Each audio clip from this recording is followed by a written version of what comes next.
الحمد لله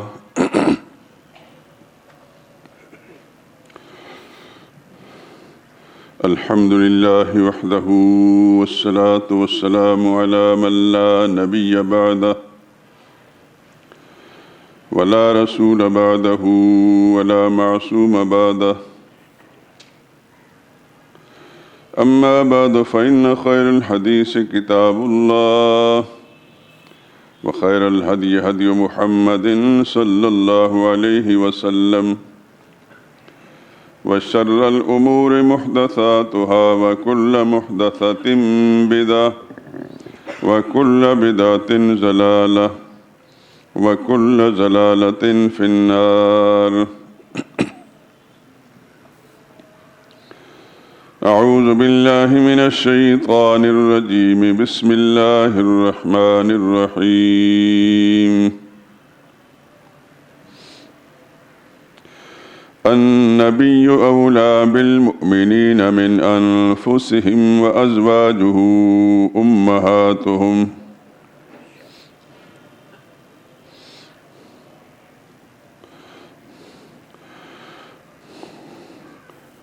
نبی کا حق ایمان والوں پر ان کی جانوں سے بھی زیادہ ہے، اور نبی کی بیویاں ان مومنوں کی مائیں ہیں۔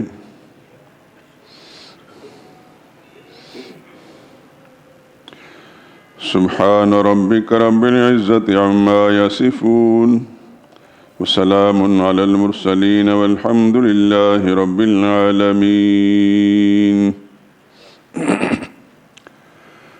درود پاک پڑھ لیں۔ اللہم صل علی محمد وعلی آل محمد کما صلیت علی ابراہیم وعلی آل ابراہیم انک حمید مجید۔ اللہم بارک علی محمد وعلی آل محمد كما باركت على إبراهيم وعلى آل إبراهيم إنك حميد مجيد۔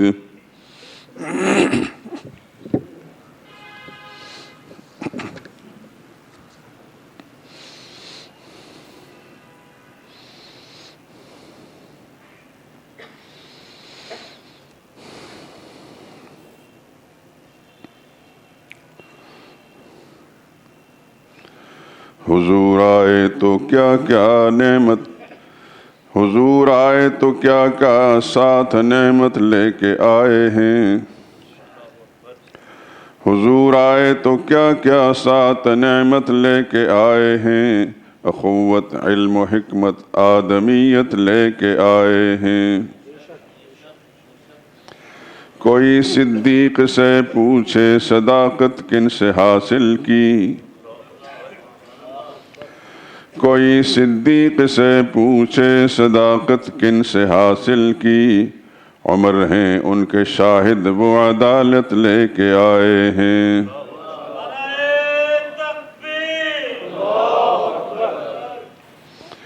کہا عثمان نے میری سخاوت ان کا صدقہ ہے،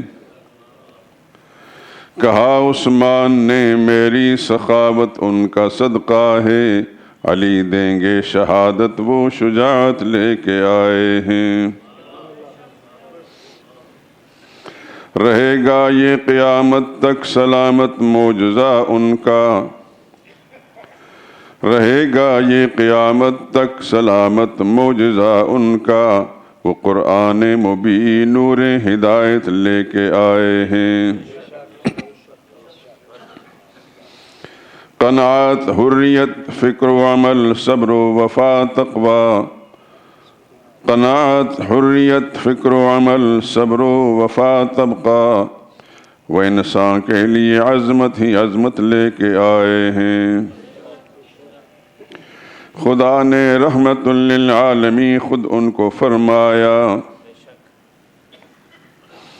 خدا نے رحمت للعالمین خود ان کو فرمایا، قسم اللہ کی رحمت ہی رحمت لے کے آئے ہیں۔ امی بن کر امانت اہل دنیا کو وہ پہنچا دی، جو جبریل امی ان تک امانت لے کے آئے ہیں۔ خدا نے دین کامل کر دیا ہے اے امی ان پر، خدا نے دین کامل کر دیا ہے اے امی ان پر، محمد پرچم ختم نبوت لے کے آئے ہیں۔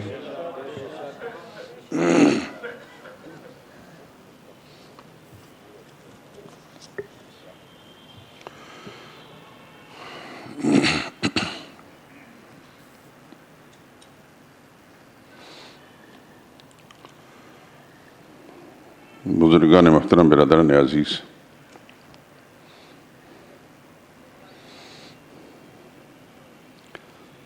بہت دنوں سے ایک فکر بار بار ذہن میں گردش کر رہی ہے، شاید پہلے بھی اس کی طرف اشارہ کر چکا ہوں کہ سرور عالم صلی اللہ علیہ وسلم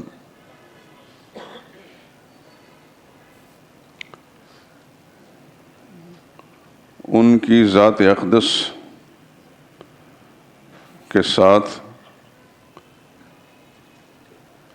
جتنی بھی نسبتیں ہیں ان کا تذکرہ کر دیا جائے۔ ہمارے ایک نمازی دوست، ابھی تک شاید وہ مسجد میں نہیں پہنچے، ہار روڈ کے کاروباری لیڈر ہیں اور تاجر برادری میں ان کا ایک نام ہے۔ کئی دنوں سے انہوں نے اس بات کی طرف توجہ مبذول کرائی کہ آپ بہتر ہوگا کہ نبی کریم صلی اللہ علیہ وسلم کا ذکر مبارک بالکل ابتدا سے لے کر پوری تفصیل کے ساتھ کر دیں،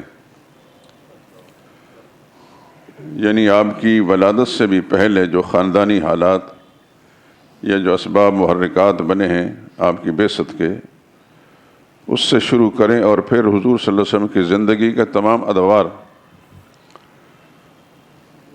مکی زندگی ہو یا مدنی زندگی، ان سب کا تذکرہ کر دیا جائے۔ اور یہ بات مجھے بہت اچھی لگی کہ اللہ تعالیٰ نے ہمارے مسلمانوں کے دلوں کے اندر اس بات کی اہمیت پیدا فرما دی کہ وہ اپنے آقا حضرت محمد مصطفیٰ صلی اللہ علیہ وسلم کا تذکرہ پوری تفصیل کے ساتھ سننا اور جاننا چاہتے ہیں۔ اگرچہ آپ حضرات کے علم میں ہے کہ کچھ دنوں پہلے سے میرے ذہن کے اندر بھی یہ بات گردش کر رہی تھی، اور اسی لیے میں نے حضور صلی اللہ علیہ وسلم کے رشتوں کے سلسلے میں کچھ باتیں آپ حضرات خدمت میں عرض کی تھیں، گو کہ وہ تفصیل سے نہیں ہیں، لیکن میں سمجھتا ہوں کہ کچھ نہ کچھ ذہنوں کے اندر جب بیٹھے گا تو ہر انسان کے دل کے اندر ایک تجسس پیدا ہوگا اس کو حاصل کرنے کے لیے۔ پھر چونکہ ماشاءاللہ پڑھے لکھے لوگ ہیں، ہمارے نمازی میں کم ہی کوئی لوگ ہوں گے جو پڑھے لکھے نہ ہوں، تو جب انسان تجسس کرتا ہے تو پھر فارسی کا محاورہ جو یندا یا بندہ، کہ جب کوئی کسی کی تلاش میں لگ جاتا ہے تو بالآخر اس کو مقصد مل جاتا ہے۔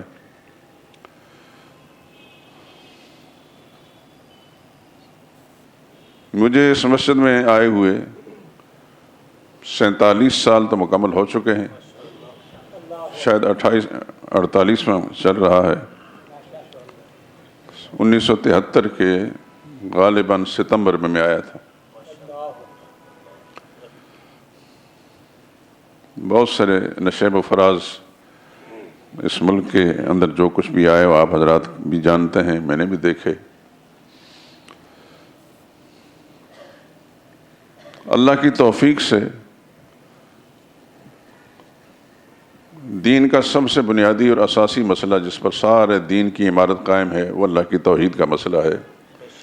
وہ خدا کی توفیق سے ایک سے زائد مرتبہ پوری تفصیل کے ساتھ جو اللہ نے مجھے اہلیت اور صلاحیت بخشی ہے اس کو استعمال کرتے ہوئے میں آپ حضرات اور تمام مسلمان جو یہاں حاضرین و سامعین تھے ان تک میں پہنچاتا رہا، اور اب بھی ذہن کے اندر یہ بات گردش کر رہی ہے۔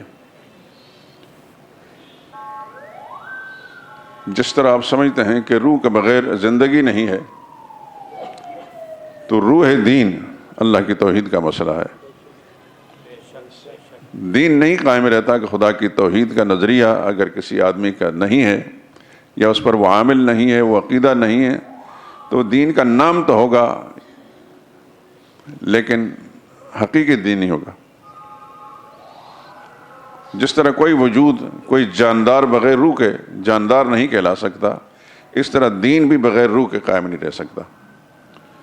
وہ تو چونکہ ہماری تربیت اسی طرح تھی، الحمدللہ العظیم، اور آپ حضرات جانتے ہیں۔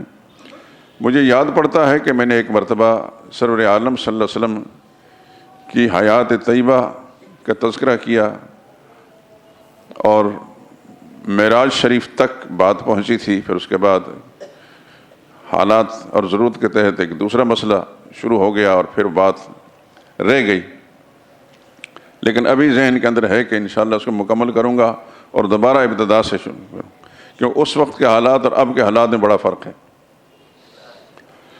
بہت ساری چیزیں اس وقت ذہن میں نہیں تھیں، مطالعے میں نہیں تھی، معلومات میں نہیں تھی، بعد میں اللہ تعالیٰ کی مہربانی سے وہ ساری چیزیں آ گئیں۔ تو میرے ذہن میں یہ ہے، ہمیشہ رہا ہے کہ جو کچھ اللہ تعالیٰ کی توفیق سے مجھے چیزیں معلوم ہیں میں اپنے سامعین تک، اپنے دوستوں تک منتقل کر دوں۔ اللہ توفیق دے گا تو پھر وہ آگے اس کو پھیلائیں گے، چراغ سے چراغ جلتا ہے۔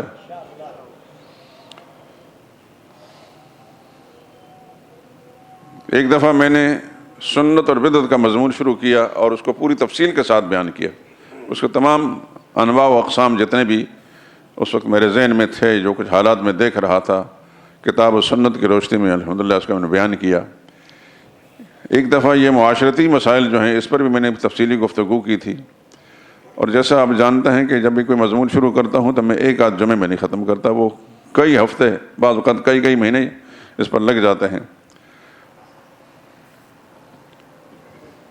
مجھے یاد پڑتا ہے کہ ایک دفعہ میں نے طلاق کا مسئلہ بھی تفصیل سے بیان کیا تھا۔ کوئی نہ کوئی سبب بنا تھا، اس کا محرک بنا، اس کے مطابق میں نے بیان کیا، اور وہ شاید ریکارڈ بھی ہو چکا ہے۔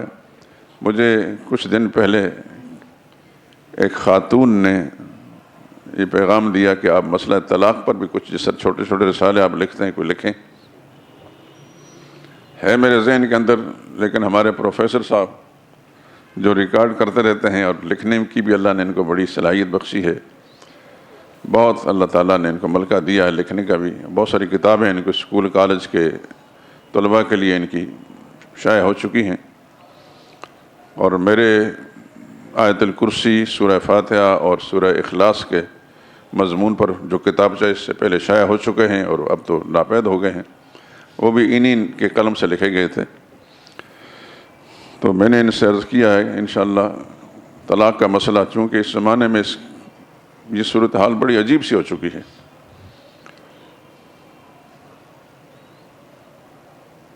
عدالتوں کے اندر جب جائیں، فیملی کورٹس کے اندر بے شمار رشتے ٹوٹ رہے ہوتے ہیں۔ اس کا بنیادی سبب یہ ہے کہ جس جوڑے کا نکاح کیا گیا ہے ان دونوں کو نکاح کو قائم رکھنے یا اس کے حقوق، اس کی ذمہ داریوں کے بارے میں کچھ پتہ نہیں۔ لڑکی جوان ہو گئی، ماں باپ نے اس کی شادی کی فکر کر دی، لڑکا جوان ہوا، اس کی شادی کرا دی، لیکن اس کو یہ معلوم نہیں کہ میری ذمہ داریاں کیا ہیں۔ نہ ہی اس خاتون کو، اس بچی کو معلوم ہے کہ جس گھر کے اندر آئی ہوں، میرا جو شوہر ہے اس کے حقوق مجھ پر کیا ہیں، اس کے ماں باپ کے حقوق کیا ہیں، اور نہ ہی شوہر کو معلوم ہے کہ میری بیوی کے حقوق مجھ پر کیا ہیں۔ ذرا سی اونچ نیچ ہوئی تو فوراً طلاق۔ یہ بہت بڑا المیہ ہے۔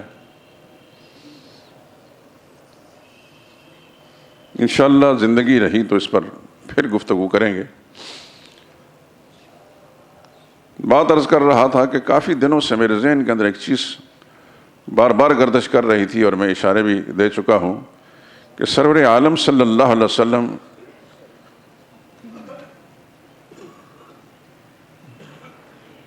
ان کی شخصیت، ان کی ذات اقدس، اس کا سلسلہ نسب اور حسب وہ تھوڑا سا مسلمانوں کے سامنے رکھ دیا جائے۔ اس کی وجہ یہ ہے، یہ محرک اس لیے پیدا ہوا کہ جب میں نے اس معاملے میں تجسس کیا تو بہت سارے ہمارے ائمہ مساجد، بلکہ معروف معنی میں مولوی صاحبان،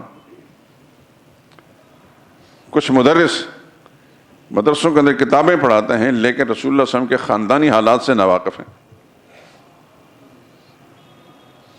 میں یہ نہیں کہتا کہ وہ عالم نہیں ہیں، لیکن انہوں نے اس بات کی اہمیت نہیں سمجھی اور نہ اس پر کوئی تجسس کیا انہوں نے۔ اچھے علماء سے میں نے اس سلسلے میں کچھ رابطہ کیا اپنی کمی کو دور کرنے کے لیے کہ ان سے شاید مجھے کچھ معلومات مل جائیں، لیکن کچھ بھی نہیں۔ تو پھر اللہ کی توفیق سے میں نے خود کوشش کی، کتابیں میرے پاس ہیں ہر طرح کی الحمدللہ، تو اللہ تعالیٰ نے میری مدد فرمائی اور کچھ ایسی چیزیں اور ایسے گوشے بھی سامنے آئے کہ جو عموماً حضور صلی اللہ علیہ وسلم کی سیرت حیات طیبہ پر لکھی جانے کی کتابوں کے اندر نہیں ہیں۔ کتاب ہے، سیرت النبی پر کتاب ہے، لیکن رسول اللہ صلی اللہ علیہ وسلم کے خاندان کا تذکرہ نہیں، اگر ہے بھی تو بہت مختصر سا، جیسے کہتے ہیں لکیر کے فقیر بن کر، جو پہلے نے لکھا وہ دوسرے نے لکھ دیا، جو تیسرے نے لکھا چوتھے نے لکھ دیا۔ تو نسب اور حسب، آپ کو میں بتا چکا ہوں کہ نسب کہتے ہیں اس سلسلے کو جو باپ کی طرف سے، ددیالی رشتے، اور حسب کہتے ہیں ان رشتوں کو جو ماں کی طرف سے ہو۔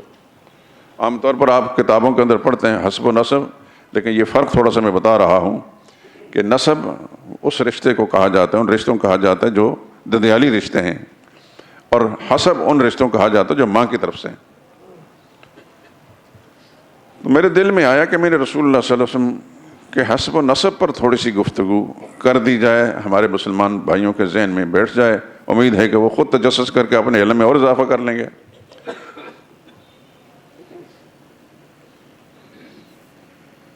تو نبی کریم صلی اللہ علیہ وسلم، میں نے شاید پچھلے جمعے میں وہ 21 رشتے جو ہیں رسول اللہ صلی اللہ علیہ وسلم کے نسب کے سلسلے میں عرض کیے تھے، اور ساتھ یہ بتایا تھا کہ 21 تک تو بات درست ہے۔ یہ بخاری شریف باب مبعث النبی صلی اللہ علیہ وسلم، امام بخاری نے لکھا ہے کہ رسول اللہ صلی اللہ علیہ وسلم کی بعثت کہ یہ اس درمیان میں واسطے اور رشتے ہیں۔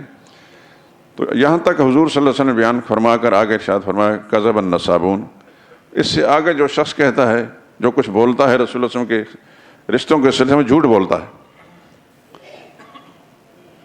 جب حضور نے فرما دیا کہ جھوٹ بولتا ہے تو پھر اس کے بعد کون مطلب ہے کہہ سکتا ہے کہ یہ سچ کہتا ہے؟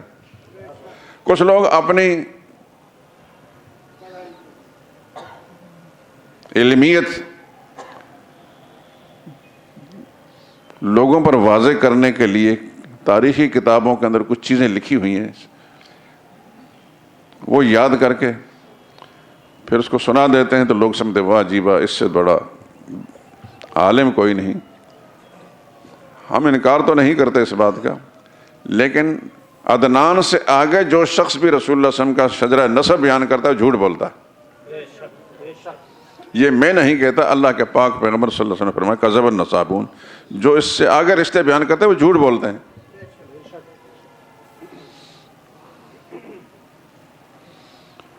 اور بڑے بڑے ائمہ دین، امام مالک رحمہ اللہ جیسے لوگ،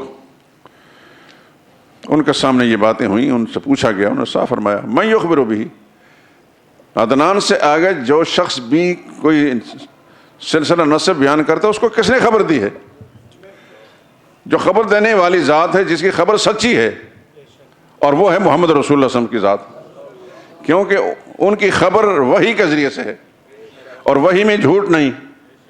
تو وہ فرماتا ہے کذب النصابون، سلسلہ نسب بیان کرنے والے اس سے آگے جو بیان کرتے ہیں جھوٹ ہے، تو پھر اس کو کیا کہیں؟ یہ فلاں علامہ صاحب ہے، فلاں صاحب ہے، فلاں صاحب ہے، فلاں مبلغ ہے۔ ہم ان کے مبلغ ہونے کا انکار بھی نہیں کرتے اور علامہ ہونے کا انکار بھی نہیں کرتے، اپنی اپنی جگہ ہیں، لیکن جو کچھ وہ کہہ رہے ہیں حضور صلی اللہ علیہ وسلم فرمان کے خلاف۔ ہماری حدیث کی کتابوں میں امام بخاری نے جو کتاب مرتب کی ہے بخاری شریف، اس کو پہلا درجہ حاصل ہے۔ انہوں نے حضور صلی اللہ علیہ وسلم کا شجرہ نسب بیان کر کے عدنان تک 21واں یہ سلسلہ ہے،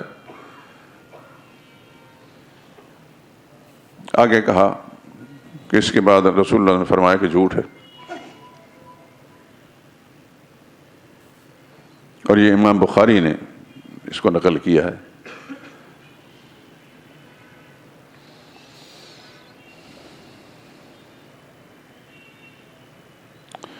امام مالک رحمہ اللہ سے پوچھا گیا ہے کہ کوئی شخص اگر حضرت آدم تک اپنا شجرہ پہنچاتا ہے تو وہ کیسا ہے؟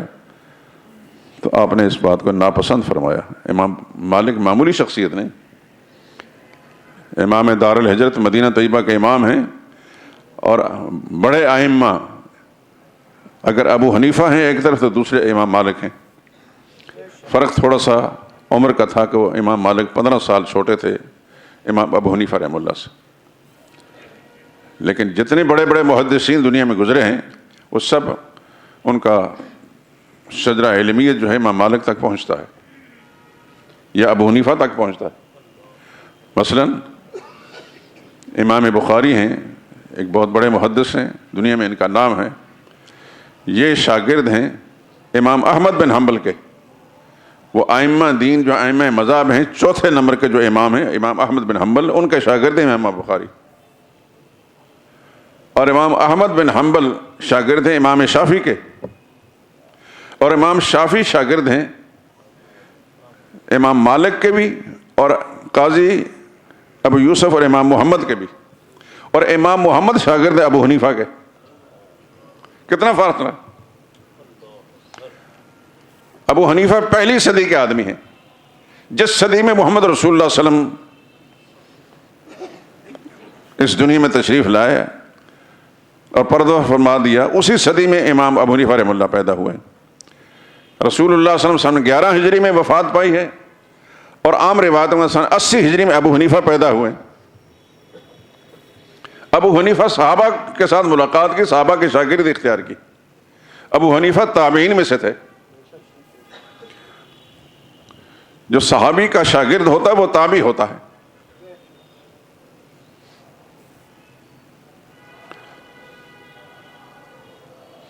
ایک مشہور حدیث آپ نے پڑھی بھی ہوگی، نہیں تو کم از کم علماء سے سنی ہوگی، خیر القرون قرنی، بہترین لوگ وہ ہیں جو میرے زمانے کے ہیں، ثم الذین یلونہم ثم الذین یلونہم، پھر وہ ہیں جو ان کے ساتھ اس کے بعد متصل آئے، پھر وہ جو اس کے بعد متصل آئے۔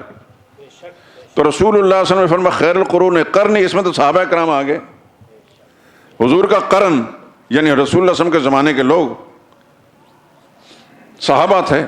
ثم الذین یلونہم، جو صحابہ کے شاگرد ہوئے تابعین، ابو حنیفہ تابعین میں آتے ہیں۔ ثم الذین یلونہم، پھر وہ جو تابعین کے شاگرد ہیں تبع تابعین۔ پھر ایک حدیث میں آتا ثم یفشو الکذب، تبع تابعین کے بعد پھر عام طور پر جھوٹ پھیل جائے گا، جیسا آپ اپنے زمانے میں دیکھتے ہیں، اس سے پہلے بھی ایسا کچھ ہوتا رہا۔ تو امام ابو حنیفہ رحمۃ اللہ تعالی علیہ تابعین میں سے ہیں، امام مالک تبع تابعین میں سے ہیں۔ امام مالک نے صحابہ کو نہیں دیکھا، صحابہ کی شاگردی اختیار نہیں کی، لیکن امام ابو حنیفہ رحمہ اللہ کی تابعیت پر مستقل کتابیں لکھی گئیں۔ تو ابو حنیفہ استاد ہیں، ان کا شاگرد ہے قاضی ابو یوسف، جو چیف جسٹس تھے پوری مملکت اسلامیہ کے، یہ ابو حنیفہ کے شاگرد ہیں۔ اور ان کے دوسرے شاگرد ہیں امام محمد بن حسن شیبانی، محمد بن حسن شیبانی کے شاگرد ہیں امام شافعی۔ دنیا شافعیت دنیا میں جہاں بھی ہے، ان کی گردن پر احسان ہے امام محمد بن حسن کا، کہ ان کے امام جو ہیں محمد بن حسن، جو شاگرد ہیں، چھوٹے شاگرد ہیں ابو حنیفہ کے، ان کے شاگرد ہیں۔ اور امام شافعی کے شاگرد امام احمد بن حنبل، اس وقت عرب دنیا کے اندر خصوصاً سعودی عرب یا کویت یا اس طرح دیگر کچھ مسلمان ملک ہیں، ان کے اندر حنبلی مذہب کے لوگ ہیں۔ تیونس وغیرہ کے اندر وہاں مالکی ہیں، مصر کے اندر مالکی بھی ہیں، شافعی بھی ہیں، شاید حنبلی بھی ہوں، جیسا کہ آپ کا ملک جو ہے، آپ کے ملک کے اندر حنفی مسلمان زیادہ ہیں، بہت کم نہ ہونے کے برابر کہیں حنبلی ہوں گے یا مالکی ہوں گے۔ بنگلہ دیش میں سنا ہے کہ مالکی ہیں، آپ کا افغانستان سارے کے سارے حنفی ہیں، روس اور چائنا کے اندر جتنے مسلمان ہیں سب حنفی ہیں۔ اس طرح پوری دنیا کے اندر حنفی مسلمانوں کی تعداد زیادہ ہے۔ پوری دنیا میں شافعی بھی ہیں، مالکی بھی ہیں، حنبلی بھی ہیں، لیکن حنفی مسلمانوں کی تعداد زیادہ ہے، جیسا کہ آپ کے اپنے ملک کے اندر۔ تو امام ابو حنیفہ رحمۃ اللہ تعالی علیہ تمام ائمہ کے استاد ہیں سوائے امام مالک کے۔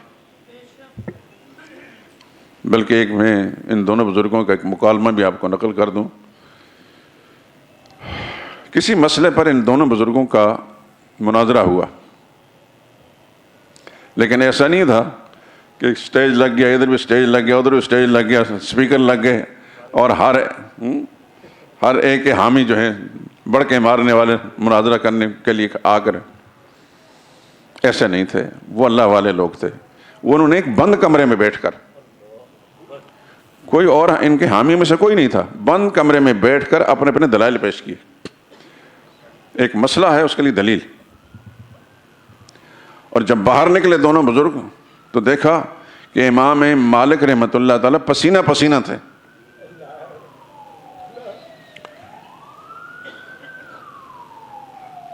امام ابو حنیفہ رحمہ اللہ سے پوچھا گیا کہ آپ نے امام مالک کو کیسا پایا؟ فرمانے لگے میں نے اپنی زندگی کے اندر اتنا بڑا کتاب و سنت کا عالم نہیں دیکھا۔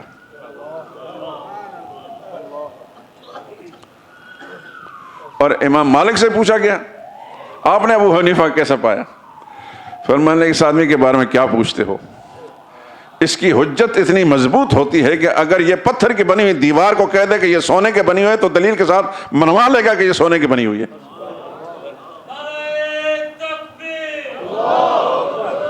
اتنا احترام تھا ایک دوسرے کا۔ تو ابو حنیفہ کے شاگرد امام محمد بن حسن شیبانی، ان کے شاگرد ہیں امام شافعی، اور امام شافعی کے شاگرد احمد بن حنبل، احمد بن حنبل کے شاگرد امام بخاری۔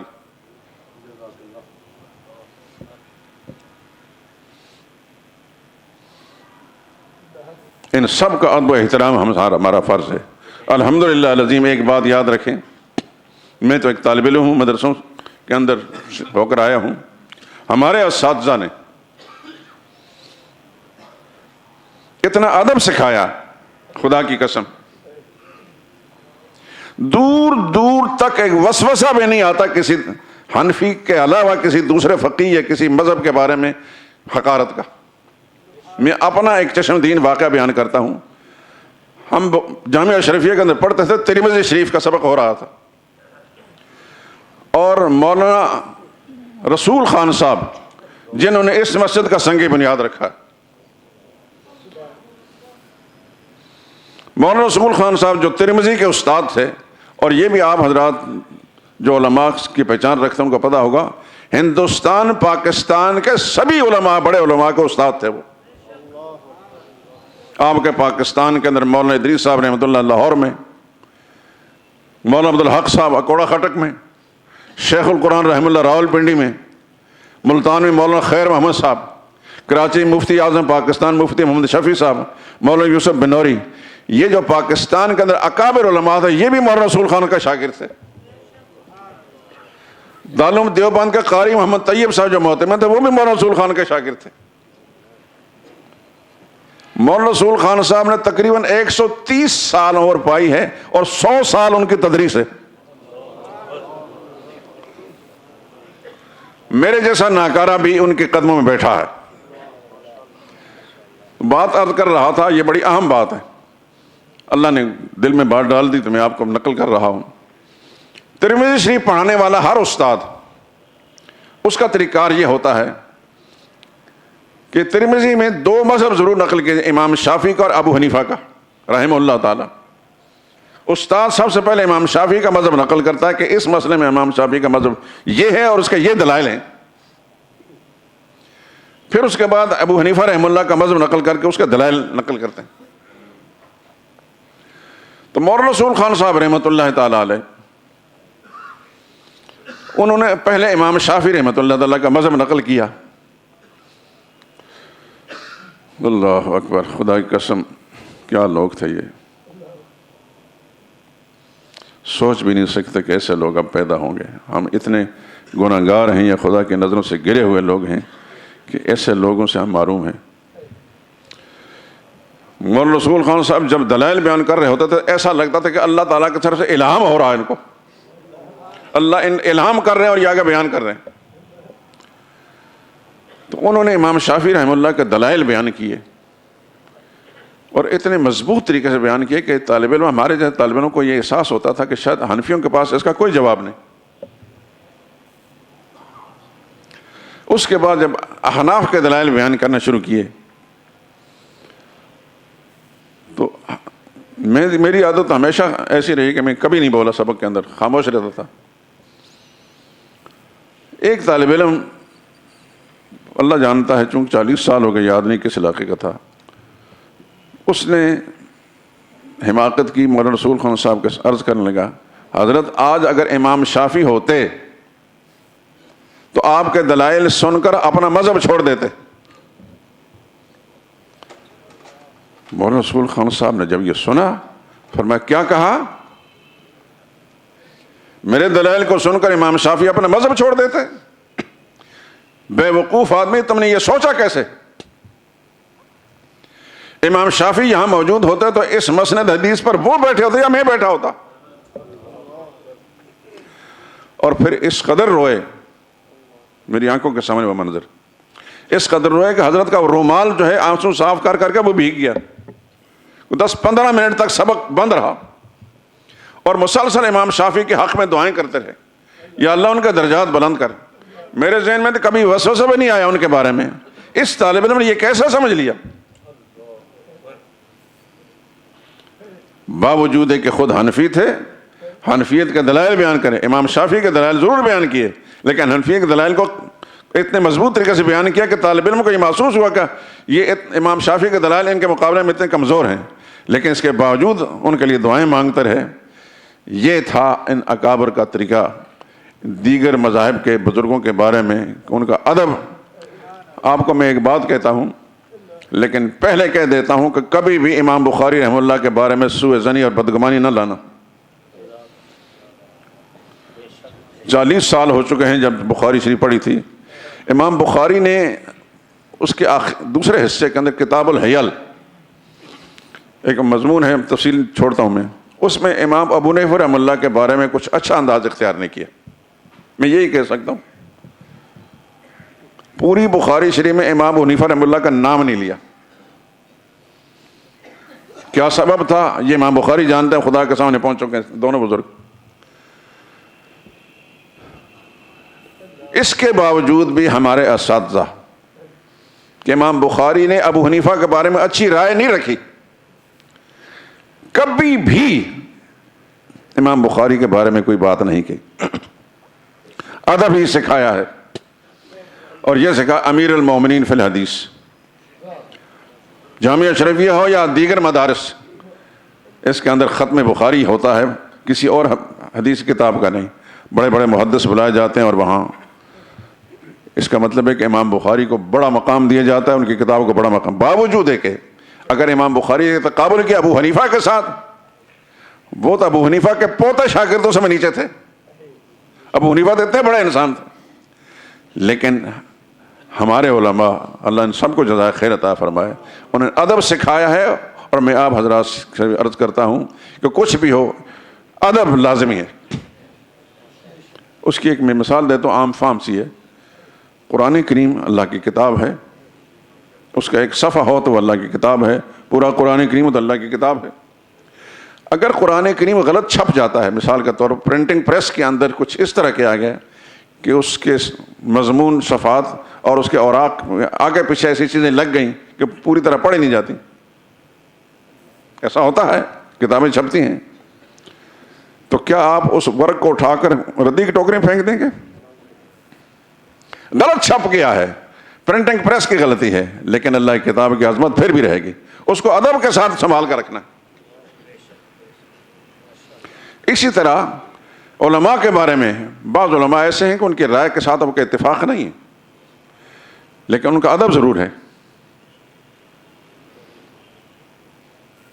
ضروری نہیں کہ آپ ہر بات ان کی مانیں، لیکن ان کی توہین نہیں کرنی، تحقیر نہیں کرنی۔ اس کے لیے آسان مثال ہے، قرآن کریم کی پرنٹنگ کسی صفحے کی غلط ہو گئی ہے تو اس کو محفوظ رکھیں گے، کسی ردی کی ٹوکری میں پھینکیں۔ اس عالم جس کے نظریے سے آپ کو اتفاق نہیں ہے آپ نہ کریں، لیکن اس کی بے ادبی، اس کی تحقیر نہیں کرنی۔ ہمارے اساتذہ نے اللہ ان کو دنیا کے اعلیٰ درجات نصیب فرمایا جنت کے، اور دنیا میں جو زندہ ہیں اللہ پاک ان کے درجات بلند فرمائے، اور آخرت میں ان کو کروڑ جو نصیب فرمائے۔ انہوں نے ذرہ برابر میں اشارہ کنایہ کے اندر بھی کوئی توہین و تحقیر نہیں کی دوسرے مذاہب کے بارے میں، خواہ وہ مالکی ہوں، خواہ وہ شافعی ہوں، خواہ وہ حنبلی ہوں، کسی کے بارے میں ایسا نہیں سکھایا۔ اور یہ الحمدللہ یہ اعزاز بھی اللہ تعالیٰ نے پوری دنیا میں حنفیوں کو دیا ہے۔ حنفیوں میں جتنا ادب ہے تمام مذاہب کے بزرگوں علماء کے بارے میں اتنا کسی اور میں نہیں دیکھا۔ عرب علماء کے ساتھ ہماری نشستیں ہوئی ہیں، وہ کچھ شاید ان کو برتری کا احساس ہوتا ہے کہ ہم عرب ہیں یا عجم ہیں، ان کو کچھ پتہ نہیں، لیکن یہ بات غلط ہے۔ ان سے زیادہ عجمی علماء علم کے بارے میں جانتے ہیں۔ مجھے پتہ ہے، میں بھی ایک طالب علم ہوں، عرب علماء کے مقابلے میں عجمی علماء زیادہ جانتے ہیں۔ فرق صرف اتنا ہے کہ ان کو سرکاری سرپرستی حاصل ہے، ان کے پاس وسائل ہیں، اور عجمی علماء کو سرکاری سرپرستی حاصل نہیں، بے وسائل لوگ ہوتے ہیں۔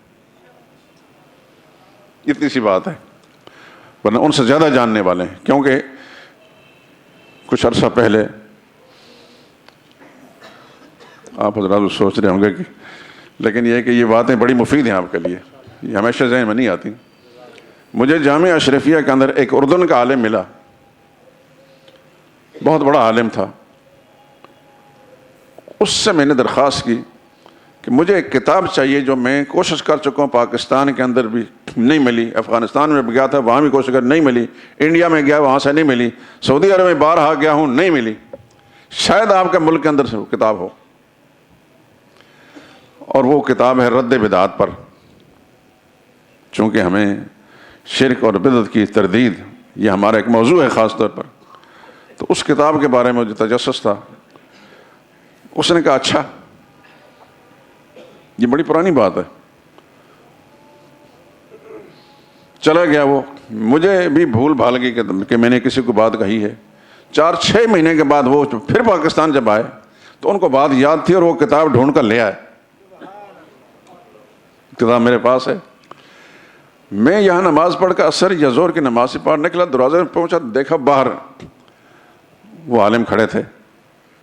ان کا نام تھا عاصم عبداللہ، عاصم عبداللہ،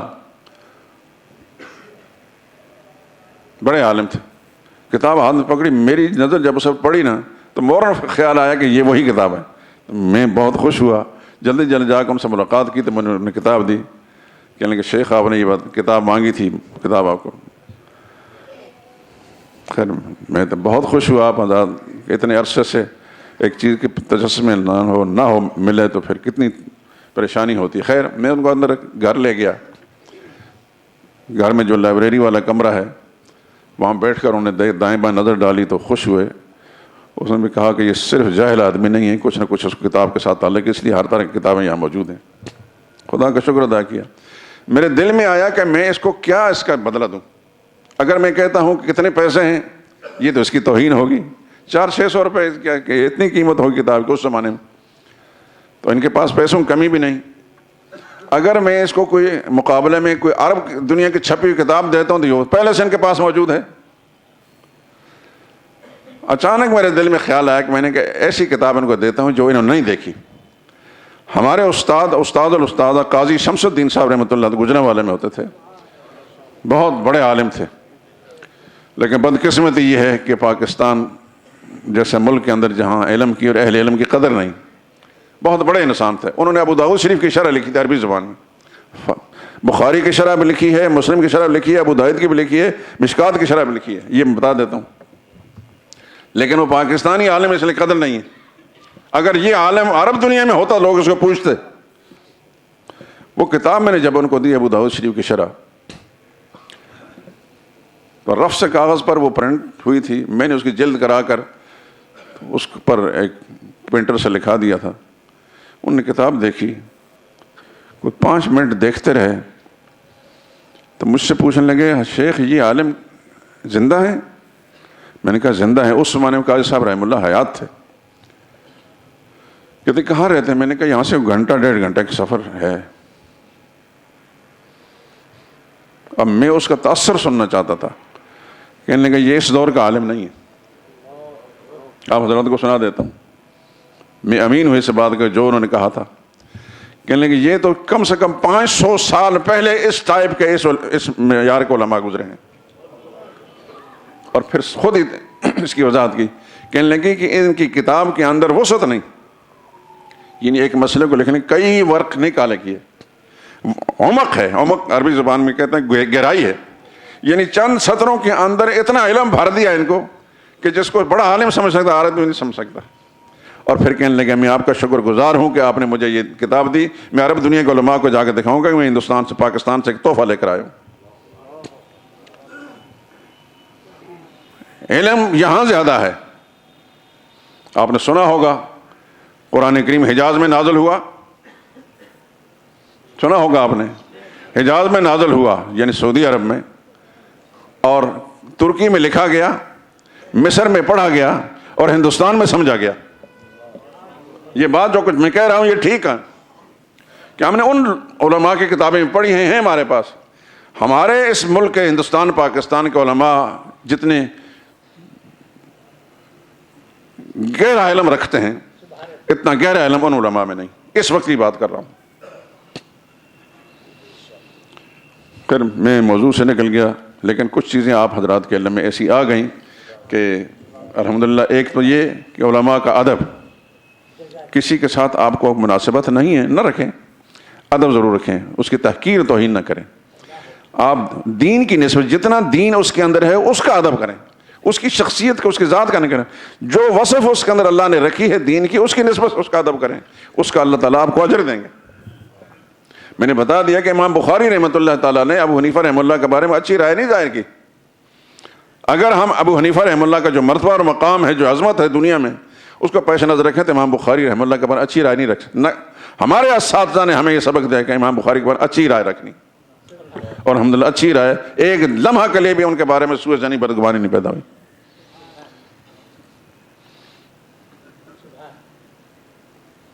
دین کے فیوز سے، برکات سے انسان تبھی مستفید ہوتا ہے جب اہل دین کا ادب کرے گا.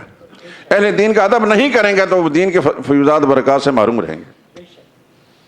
ہم نے دیکھا ہم سے زیادہ ذہین اور لائق طالب علم ہمارے ساتھی، ہمارے کلاس فیلو بدرجہ زیادہ ذہین، لیکن اپنی ذہانت کے سبب سے ان کے اساتذہ کا ادب نہیں تھا. تو میرے جیسے ناکارہ معمولی آدمی کو اللہ تعالیٰ نے اس معاشرے کے اندر کچھ دین کا کام کرنے کے لیے چن لیا اور ان کو راندہ درگاہ بنا دیا. میں نے دیکھا اپنی آنکھوں سے. میرے جیسے گناہگار آدمی سے لوگوں کو خدا نے فائدہ دیا الحمدللہ العظیم جیسا بھی ہے، لیکن ان کو جو اساتذہ کا ادب نہیں کرتا تھا اللہ نے ان کو معروم رکھ دیا. اس واسطے میں سب دوستوں سے اللہ تعالیٰ نے جس جس مقام پر بھی آپ کو رکھا ہے اللہ دنیا آخرت کی بھلائیاں نصیب کرے، لیکن دین کا ادب اور اہل دین کا ادب لازمی. آپ اگر مثال کے طور پر حنفی ہیں تو شوافی کا اور دیگر لوگوں کا ادب کریں. آپ حنفی ہیں اہل حدیثوں کا ادب کریں، اور اہل حدیث ہیں تو حنفیوں کا ادب کریں. دل کے اندر ذرا سوء ظنی. مولانا داؤد غزنوی رحمۃ اللہ تعالیٰ علیہ اہل حدیث عالم تھے. ان کے صاحبزادے مولانا ابو بکر غزنوی رحمۃ اللہ تعالیٰ علیہ، جو برطانیہ میں غالباً ایک حادثے کے اندر شہید ہو گئے تھے، بڑے عالم تھے، بڑے نیک انسان تھے، اللہ کروڑ رحمت نازل ہوں. انہوں نے اپنے والد کی سوانح حیات جو لکھی ہے اس کے اندر ایک واقعہ لکھا ہے کہ امرتسر کے اندر ان کے مدرسے میں ایک طالب علم پڑھتا تھا پاکستان بننے سے پہلے، اور اس طالب علم نے کم عقلی کی بنا پر کہا، حضرت اپنے استاد سے کہا ابو حنیفہ کو تو اتنی حدیثیں بھی نہیں یاد جتنی مجھے یاد ہیں. یہ اس کتاب میں لکھا ہے.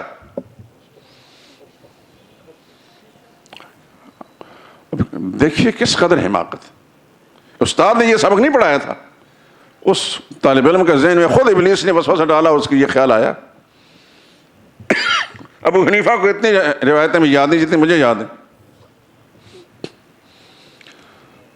تو لکھا ہے کہ ان کے بزرگوں نے اس طالب علم کو مدرسہ سے نکال دیا,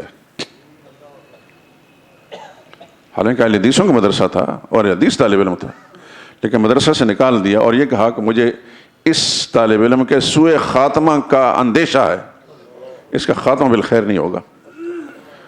چنانچہ لکھا ہے کہ کچھ ہی دنوں کے بعد وہ طالب علم مرزائی بن گیا, قادیانی بن گیا. تو اللہ والوں کا ادب لازمی ہے, اللہ والوں کا ادب لازمی ہے. میرے دوستو, مجھے شروع میں جب میں نے اللہ کی توحید کا مسئلہ بیان کیا دائیں بائیں سے, یہ سارا وہابی ہے, پتہ نہیں کیا سے کیا کہتے رہے, یہ بے ادب ہے, بزرگوں کو نہیں مانتا. میں کئی دفعہ کہہ چکا ہوں, میں ایسے آدمی پر, ایسی سوچ پر بھی لعنت بھیجتا ہوں جو اللہ والوں کو نہیں مانتا. یہ بات ٹھیک ہے, لیکن ہمارے لیے حجت محمد رسول اللہ صلی اللہ علیہ وسلم کی ذات بھی ہے, رسول اللہ کی بات بھی ہے, اللہ کا قرآن ہے. باقی دنیا میں کوئی حجت نہیں. حجت اللہ کا قرآن ہے, نبی کریم صلی اللہ علیہ وسلم کا فرمان ہے, اور رسول اللہ صلی اللہ علیہ وسلم کی ذات ہے. باقی ہر ایک کی بات کو ہم قرآن پر لے کر پیش کریں گے, رسول اللہ کے فرمان پر پیش کریں گے, ہے تو سر آنکھوں پر, نہیں تو چھوڑ دیں گے, لیکن بے ادبی نہیں کریں گے. بے شمار مسائل شفافے کے ہم نہیں مانتے ان کو, لیکن امام, آپ نے کبھی بھی سنا کہ امام شافعی رحمۃ اللہ علیہ کے بارے میں کبھی میرے ذہن پر کوئی, میری زبان پر ایسا جملہ آیا ہو جس سے آپ کو اندازہ ہوا ہو کہ یہ آدمی بے ادب ہے؟ اتنا ہی ادب ہے امام شافعی کا جتنا ابو حنیفہ کا ادب ہے. اللہ اس پر قائم رکھے. یہی بات آپ حضرات سے میں عرض کر رہا ہوں. بات سے بات نکل آتی ہے, لیکن بہرحال یہ فائدے سے خالی نہیں. یہ بات جو میں عرض کر چکا ہوں, یہ فائدہ سے خالی نہیں ہے. تو میرے دل میں بھی یہ ایک وسوسہ کافی عرصے سے آ رہا ہے کہ اپنے مسلمان بھائیوں کو حضور صلی اللہ علیہ وسلم کی ذات اقدس اور آپ کا خاندان مبارک, اس کے بارے میں تفصیلاً جتنا بھی مجھے اللہ پاک نے ملکہ عطا فرمایا, توفیق عطا فرمایا, اس کو میں ذکر کر دوں. اور اس سلسلے میں یہ بات ضمناً ذکر کر دی کہ حضور صلی اللہ علیہ وسلم کا شجرہ نسب جو ہے, یعنی آپ کے والد گرامی جناب عبداللہ سے لے کر 21ویں پشت تک عدنان آتا ہے, وہ تو یقینی سلسلہ ہے. اور وہ یہ میں اس سے پہلے آپ کو عرض کر چکا ہوں, اگر سنتے ہیں تو پھر دوبارہ میں سنا دیتا ہوں. جناب رسول اللہ صلی اللہ علیہ وسلم کے والد گرامی کا نام تھا عبداللہ, ان کے والد کا نام تھا عبد المطلب, ان کے والد کا نام تھا ہاشم, ان کے والد کا نام تھا عبد مناف, ان کے والد کا نام تھا قصی, اور ان کے والد کا نام تھا کلاب, ان کے والد کا نام تھا مرہ, ان کے والد کا نام تھا کعب, اور ان کے والد کا نام تھا لوئی, ان کے والد کا نام تھا غالب, ان کے والد کا نام فہر, ان کے والد کا نام مالک, اور ان کے والد کا نام نظر, ان کے والد کا نام کنانہ, ان کے والد کا نام خزیمہ, اور ان کے والد کا نام مدرکہ, ان کے والد کا نام الیاس, اور ان کے والد کا نام مزر, اور ان کے والد کا نام نزار, اور ان کے والد کا نام معد, اور ان کے والد کا نام تھا عدنان. یہ 21ویں سلسلے میں امام بخاری رحمۃ اللہ تعالیٰ کی کتاب کے اندر اس کو لایا گیا باب و مبعث النبی صلی اللہ علیہ وسلم, یعنی یہ وہ مضمون ہے جو رسول اللہ صلی اللہ علیہ وسلم کے بیسس سلسلے میں ہوئی. ہمارے استاد حضرت مولانا ادریس صاحب رحمۃ اللہ تعالیٰ علیہ نے سیرت النبی صلی اللہ علیہ وسلم پر ایک کتاب لکھی ہے, اس کا نام ہے سیرت مصطفیٰ. 3 جلدوں کی کتاب ہے. اس کی پہلی جلد کے اندر یہ جو 21 سلسلے ہیں, اس پر کچھ نہ کچھ انہوں نے روشنی ڈالی ہے. یہ جتنے نام بھی میں نے ذکر کیے ہیں, ان ناموں کا کچھ تعارف لکھا ہے. لیکن اس کے بعد جتنے سلسلے بھی ہیں, نبی کریم صلی اللہ علیہ وسلم یہاں تک بیان کر کے فرمایا, اس سے کے بعد بھی اگر کوئی سلسلہ نسب بیان کرتا تو جھوٹ بولتا ہے. آپ کے ملک کا ایک بڑا مشہور مبلغ ہے, وہ اپنی علمیت کا روب ڈالنے کے لیے مختلف مجالس کے اندر بیان کرتے حضرت آدم تک سلسلہ نسب بیان کرتا ہے. اس کی پتہ نہیں سوچ کیا ہے, یا اس کو یہ بات معلوم ہے یا نہیں ہے, لیکن میں نے آپ کو بتا دی کہ عدنان سے آگے جو کچھ بھی ہے حضور صلی اللہ علیہ وسلم نے اس کے بارے میں فرمایا وہ جھوٹ بولتا ہے. یہ میں نہیں کہتا، اللہ کے نبی نے فرمایا وہ جھوٹ بولتا ہے.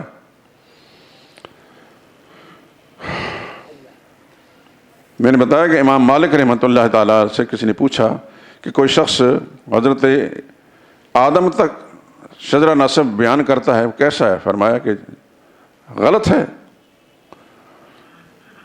ناپسند فرمایا. پھر پوچھا کہ حضرت اسماعیل تک بیان کرتا ہے، تو انہوں نے فرمایا من یخبر بھی، اس کو کس نے خبر دی؟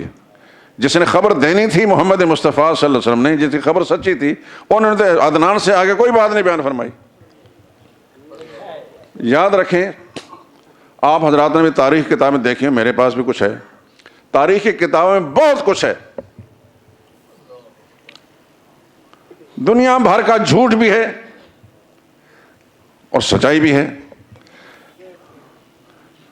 موقع کی بنا سے بس صاحب علم آدمی اس کا پتہ لگا لیتا ہے کہ یہ سچ ہے یا جھوٹ ہے. اس سلسلے میں جو بات میں نے آپ عرض کی ہے کہ رسول اللہ صلی اللہ علیہ وسلم نے فرمایا کہ عدنان سے آگے شجرہ نسب یقینی نہیں، جو بیان کرتا ہے جھوٹ بولتا ہے. اور امام مالک جیسے لوگ انہوں نے صاف لفظ میں فرمایا، اور قرآن کریم کی آیت وعادم وثمودا والذین من بعدہم لا یعلمہم الا اللہ، یہ آیت سورہ ابراہیم میں بھی ہے، سورہ مومن کے اندر بھی ہے. عاد اور سمود اور اس کے بعد کے آنے والے لوگ لا یعلمہم الا اللہ، اللہ کے سوا ان کو کوئی نہیں جانتا. اس واسطے یہ شجرہ نسب جتنا ہمیں معلوم ہے اس کے سلسلے میں نے آپ حضرات سے عرض کیا تھا کہ انشاءاللہ العزیز میں عرض کروں گا. نبی کریم صلی اللہ علیہ وسلم کے دادا بزرگوار جناب عبد المطلب، ان کے 10 بیٹے تھے. ان میں رسول اللہ صلی اللہ علیہ وسلم کے والد گرامی بھی ہیں. سب سے بڑے بیٹے کا نام حارث تھا. یہ حارث اپنے والد کی زندگی میں فوت ہو گئے تھے. اپنے دوسرے بھائیوں سے بھی یہ بہت بڑے تھے، یعنی حارث کے کچھ بچے اپنے چچاؤں سے بڑے تھے. حضرت حمزہ، حضرت عباس، یہ سب سے چھوٹے ہیں بھائیوں میں. حضرت حمزہ اور رسول اللہ صلی اللہ علیہ وسلم اور حضرت عباس اور رسول اللہ صلی اللہ علیہ وسلم کی عمروں میں درمیان 2-3 سال کا فرق ہے. اور جبکہ حارث تو حضور صلی اللہ علیہ وسلم کی ولادت سے پہلے ہی فوت ہو گئے، اپنے باپ کی زندگی فوت ہو گئے. حضور صلی اللہ علیہ وسلم کی پیدائش سے تو آپ کے والد گرامی پہلے فوت ہوئے، جناب عبداللہ.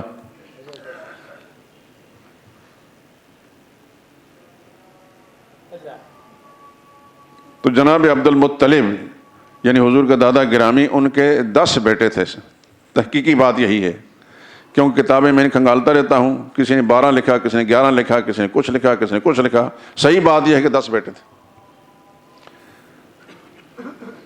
ان 10 بیٹوں میں رسول اللہ صلی اللہ علیہ وسلم کے والد گرامی بھی ہیں. حضور صلی اللہ علیہ وسلم کی 6 پھوپھیاں تھیں. والد سمیت 10 بھائی تھے اور پھوپھیاں 6 تھیں.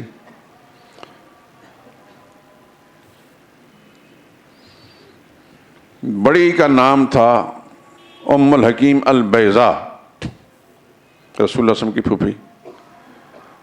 یہ حضور صلی اللہ علیہ وسلم کے والد گرامی جناب عبداللہ کی حقیقی بہن تھی.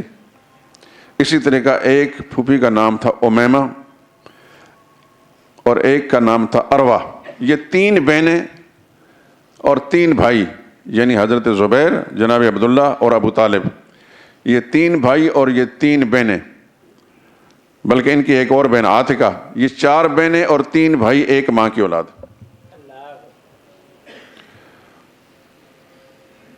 البتہ حضور صلی اللہ علیہ وسلم کی ایک پھوپھی حضرت صفیہ، ان کی والدہ کا نام تھا حضرت حالہ. حضرت آمنہ رسول اللہ صلی اللہ علیہ وسلم کی والدہ ماجدہ اور حضرت حالہ یہ دونوں آپس میں چچا زاد بہنیں تھیں. حالہ سے جناب عبد المطلب کے ایک بیٹے حضرت حمزہ پیدا ہوئے اور ایک بیٹے مقوم جن کا دوسرا نام عبد القاہر بھی ہے، 2 بھائی اور 1 بہن، یہ جناب عبد المطلب کی حضرت حالہ سے اولاد تھی۔ اس کے علاوہ ابو طالب عبد مناف اس کا نام تھا، ابو لہب عبد العزیٰ ان کا نام تھا، ان کی مختلف مائیں ہیں۔ تو یہ 10 بھائی، ان میں سے 3 ایسے ہیں جن کے حالات ہمیں تاریخ سے کچھ نہیں ملتے۔ زرار، حجل اور مقوم، ان کے حالات نہیں ملتے۔ ابو لہب اور ابو طالب یہ ایمان نہیں لائے، ان کو زمانہ اسلام ملا ہے لیکن ایمان نہیں لائے۔ زبیر اور حارث اور عبداللہ رسول اللہ کے والد گرامی، انہوں نے حضور صلی اللہ علیہ وسلم کا زمانہ اسلام دیکھا ہی نہیں۔ زمانہ اسلام 4 بھائیوں نے دیکھا، ابو لہب نے، ابو طالب نے، حضرت حمزہ نے، حضرت عباس نے۔ حضرت حمزہ اور عباس یہ ایمان لائے اور جلیل قدر صحابی ہیں، اور ابو طالب ایمان نہیں لائے، اور ابو لہب ایمان بھی نہیں لائے اور رسول اللہ صلی اللہ علیہ وسلم کے بدترین دشمن بھی تھے۔ پھوپھیوں میں سے 4 ایمان لائیں اور 2 ایمان نہیں لائیں۔ جو ایمان نہیں لائی ان میں سے ایک کا نام برہ تھا، دوسرے کا نام ام الحکیم البیضا۔ یہ مختصر اجمالی بات آپ حضرات سے میں نے آج ذکر کر دی، انشاءاللہ اسی بات کو آگے بڑھا کر اگلے جمعے میں ذکر کروں گا۔ سبحانک اللہم و بحمدک، اشہد ان لا الہ الا انت۔